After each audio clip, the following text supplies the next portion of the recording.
Hello everyone, मैं आप सभी का अपने चैनल स्पेशल रीड में स्वागत करती हूँ। आज हम लोग देखने वाले हैं कुछ प्रीवियस ईयर क्वेश्चन पेपर और हम लोग उसे सॉल्व भी करेंगे। तो अब हम लोग क्वेश्चन की तरफ चलते हैं। तो क्वेश्चन नंबर फर्स्ट है, निम्नलिखित में से कौन सा आखेटक खाद्य संग्राहक के एक स्थान से दूसरे स्थान की ओर घूमते रहने का कारण नहीं था? तो नहीं था, तो नहीं बताना है कौन सा कारण एक नहीं था। तो फर्स्ट ऑप्शन है, एक स्थान पर रहने से संसाधनों में कमी हो जाती थी। और सेकेंड ऑप्शन है, उन जानवरों का पीछा करना जिसका वे शिकार करते थे। और ऑप्शन नंबर 3 है, संसाधनों के लिए अनाखेटक खाद्य संग्राहक समूहों से संघर्ष करते थे। और ऑप्शन नंबर 4 है, जल संसाधनों की खोज के लिए।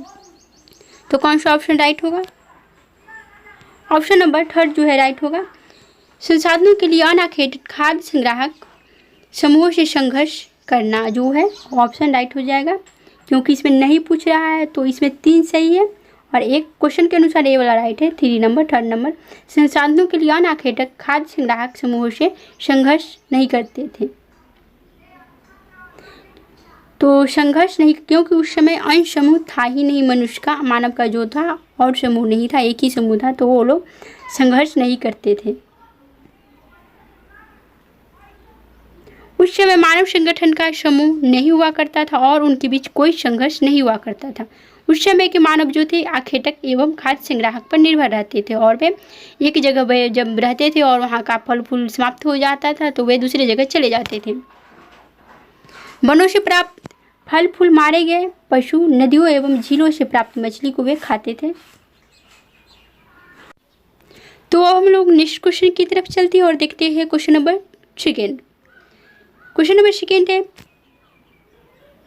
मानव इतिहास में कौन सा काल या युग सबसे लंबा था? तो कौन सा युग जो है सबसे लंबा है?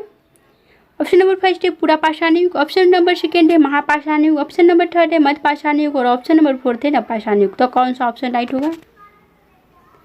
ऑप्शन नंबर फर्स्ट जो है राइट होगा। पुरापाषाण युग सबसे लंबा काल जो है पुरापाषाण युग था। तो प्रागैतिहासिक युग को 3 भागों में बांटा गया है। फर्स्ट है पुरापाषाण युग, इसका काल है लगभग 25 लाख ईस्वी पूर्व से 10,000 ईस्वी पूर्व तक। और सेकेंड है मध्यपाषाण युग, 8,000 ईस्वी पूर्व से 4,000 ईस्वी पूर्व तक। और थर्ड है नवपाषाण युग, इसका काल है 9,000 ईस्वी पूर्व से 1,000 ईस्वी पूर्व तक का काल माना गया है। तो अब हम लोग नेक्स्ट क्वेश्चन की तरफ चलते हैं और देखते हैं थर्ड नंबर क्वेश्चन क्या है। थर्ड नंबर क्वेश्चन में तो थर्ड नंबर क्वेश्चन है, डैश में प्राचीन शैल चित्रकला मिली है। तो क्या चीज़ में प्राचीन शैल चित्रकला मिली है, कहाँ पे, उसे बताना है। तो फर्स्ट ऑप्शन है कर्नाटक तथा तमिलनाडु, सेकेंड ऑप्शन है तमिलनाडु तथा आंध्र प्रदेश और थर्ड ऑप्शन है आंध्र प्रदेश तथा ओडिशा और फोर्थ ऑप्शन है मध्य प्रदेश तथा उत्तर प्रदेश। तो कौन सा ऑप्शन राइट होगा? प्राचीन शैल चित्रकला कहाँ पे मिली है? तो ऑप्शन नंबर 4 राइट है, मध्य प्रदेश तथा उत्तर प्रदेश में मिला है। मध्य प्रदेश के भीमबेटका तथा आदमगढ़ में मिला है। तो मध्य प्रदेश के भीमबेटका और आदमगढ़ में मिला है तथा उत्तर प्रदेश के चौपानी मांडो और महमदहा में चित्र मिले हैं। पशु पक्षियों तथा आखेट से संबंधित चित्र मिले हैं। यह जो चित्र मिले वह मध्यपाषाण से संबंधित है। तो चित्र जो मिले हैं भीमबेटका, आदमगढ़ और चौपानी मांडो और महमदहा से, तो मध्यपाषाण से संबंधित है। अब हम लोग नेक्स्ट क्वेश्चन की तरफ चलते हैं और देखते रहे क्वेश्चन नंबर फोर्थ में क्या है। क्वेश्चन नंबर 4 है, निम्नलिखित में से कौन सा हड़प्पा का स्थल नहीं है? तो कौन सा जो है हड़प्पा का स्थल नहीं है वो बताना है। फर्स्ट ऑप्शन है राखीगढ़ी, गवेरीवाला, तो यहाँ 2 हो जाएगा यहाँ पे और यहाँ 3, और थर्ड है शुतकाको और फोर्थ है चिरान। कौन सा ऑप्शन राइट होगा? तो ऑप्शन नंबर 4 जो है राइट होगा, चिरान जो है बिहार के सारण डिस्ट्रिक्ट में है, पड़ता है। तीनों जो है हड़प्पा स्थल है, राखीगढ़ी, गवेरीवाला और शुतकाको जो है हड़प्पा कालीन स्थल है और सिर्फ चिरान जो है नवपाषाण युग का स्थल है। तो चिरान वर्तमान में बिहार सारण डिस्ट्रिक्ट में पड़ता है, बिहार राज्य के। चिरान बिहार के सारण जिले में है। नवपाषाण युग का स्थल है, यहाँ से हिरण के शिंगों से निर्मित उपकरण मिले हैं। तो नवपाषाण युग से जो बिहार में मिला है चिरान में, वहाँ से हिरण के शिंगों से निर्मित उपकरण जो है सो मिला है। अब हम लोग चलते हैं नेक्स्ट क्वेश्चन की तरफ और देखते हैं क्वेश्चन नंबर 5। क्वेश्चन नंबर 5 है, पुरु, यदु और भरत का वेदों में उल्लेख डैश की तरह है। तो क्या चीज़ की तरह है? पुरु, यदु और भरत का वेदों में उल्लेख डैश की तरह है, क्या चीज़ की तरह है? ऑप्शन नंबर 1 जन, ऑप्शन नंबर 2 राष्ट्र, ऑप्शन नंबर 3 राजन और ऑप्शन नंबर 4 है दस्यु। ऑप्शन नंबर जो है फर्स्ट राइट होगा, जन के रूप में। पुरु, यदु और भरत का जो है वेदों में उल्लेख जन के रूप में किया गया है।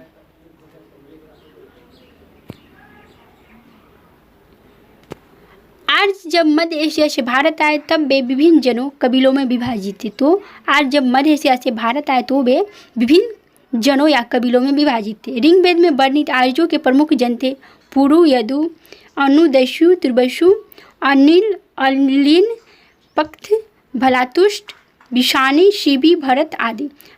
तो भरत जन के महान राजा हुए सुदास, जिन्होंने दशरथ युद्ध में भाग लिया था। तो सुदास जो थे दशरथ युद्ध में भाग लिए थे। अब हम लोग क्वेश्चन नंबर 6 देखते हैं। दंती दुर्ग जिसने हिरण्य गर्भ नामक एक अनुष्ठान किया था वह था, क्या था? वह कौन से वंश से संबंधित था? चोल राजा से। ऑप्शन नंबर 2 है प्रतिहार प्रधान से और ऑप्शन नंबर 3 है राष्ट्रकूट प्रधान से और ऑप्शन नंबर 4 है पल्लव प्रधान से। कौन सा ऑप्शन राइट होगा? दंती दुर्ग किस वंश से संबंधित? तो दंती दुर्ग जो था राष्ट्रकूट वंश से संबंधित था। राष्ट्रकूट वंश की उसने स्थापना किया था और उसने हिरण्यगर्भ नामक यज्ञ भी किया था।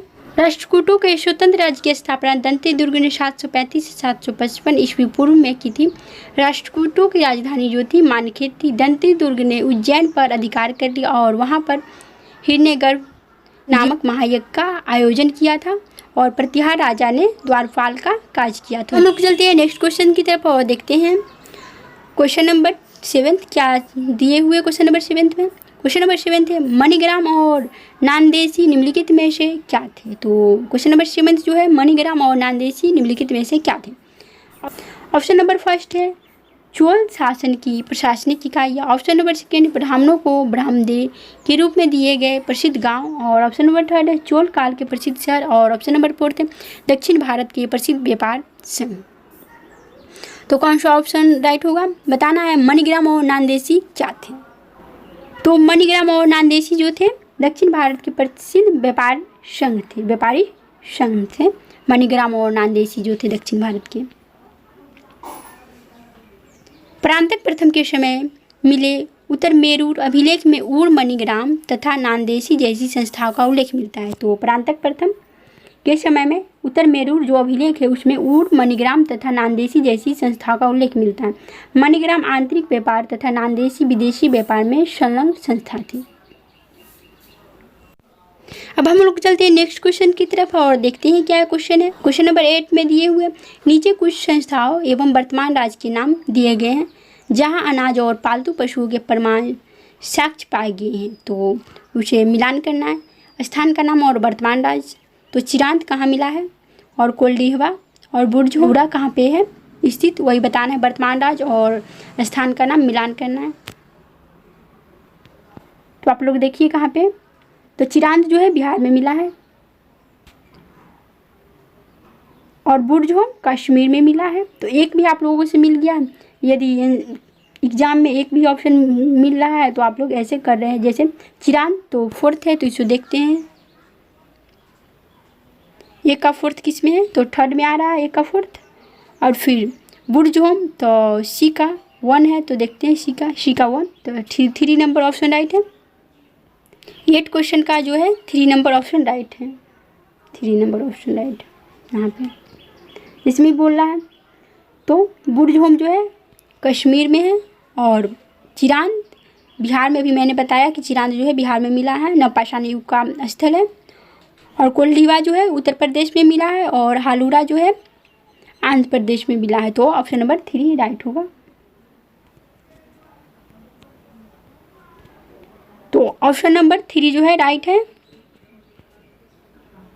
जैसे चिरांत बिहार में मिला है और कोल्डिवा जो है उत्तर प्रदेश में, बुर्जहोम कश्मीर में और हालूरा जो है आंध्र प्रदेश में मिला है। तो देख लेते हैं ऑप्शन नंबर 3 इसमें राइट है। अब हम लोग चलते हैं नेक्स्ट क्वेश्चन की तरफ और देखते हैं नेक्स्ट क्वेश्चन में क्या कुछ है।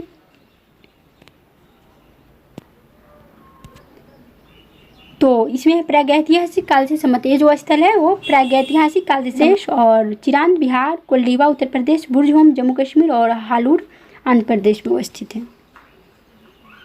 अब हम लोग चलते हैं नेक्स्ट क्वेश्चन की तरफ और देखते हैं 9th नंबर क्वेश्चन क्या कुछ कह रहा है।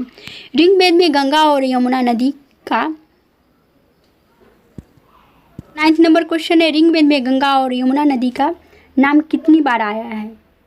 यहाँ पे नाम होगा का नाम कितनी बार आया है, तो आप लोगों को बताना है। ऑप्शन नंबर 1 है 12 बार, ऑप्शन नंबर 2 है 1 बार, और ऑप्शन नंबर 3 है लगभग 1000 बार, और ऑप्शन नंबर 4 है 100 बार।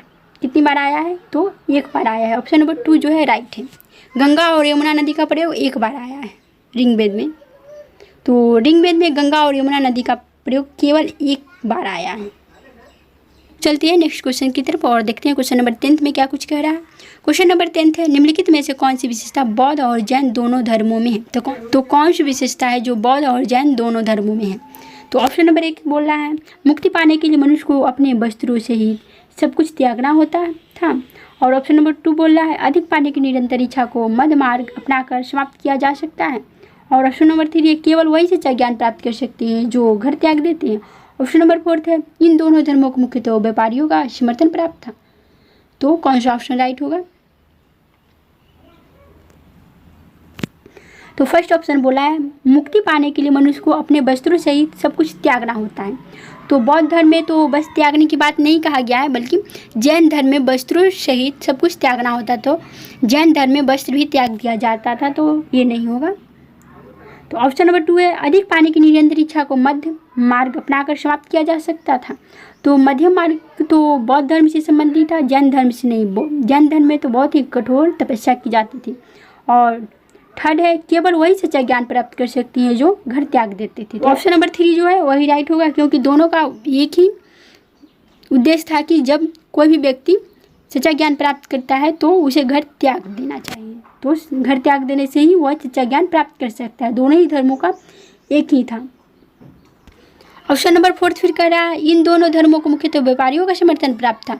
तो ऐसी बात नहीं थी, सिर्फ व्यापारियों का समर्थन तो जैन धर्म को प्राप्त था। बौद्ध धर्म में तो कोई भी व्यक्ति जा सकता था। तो महावीर तथा बुद्ध दोनों का ही मानना था कि घर त्याग करने पर ही सच्चे ज्ञान की प्राप्ति हो सकती है। ऐसे लोगों के लिए उन्होंने संघ नामक संगठन बनाया, जहां घर त्याग करने वाले लोग एक साथ रह सकते थे। तो महावीर तथा बुद्ध दोनों का ही मानना था कि घर त्याग करने पर ही सच्चे ज्ञान की प्राप्ति होती है, और ऐसे लोगों के लिए दोनों धर्मों ने संगठन बनाया, और वो लोग घर त्याग देते थे, वो लोग संगठन में रहते थे। तो आज के लिए इतना ही रहेगा, फिर मिलेंगे नेक्स्ट वीडियो में। वीडियो पसंद आए तो लाइक और चैनल को सब्सक्राइब जरूर कर लीजिएगा, और साथ ही साथ अपने फ्रेंड्स को भी शेयर कीजिएगा।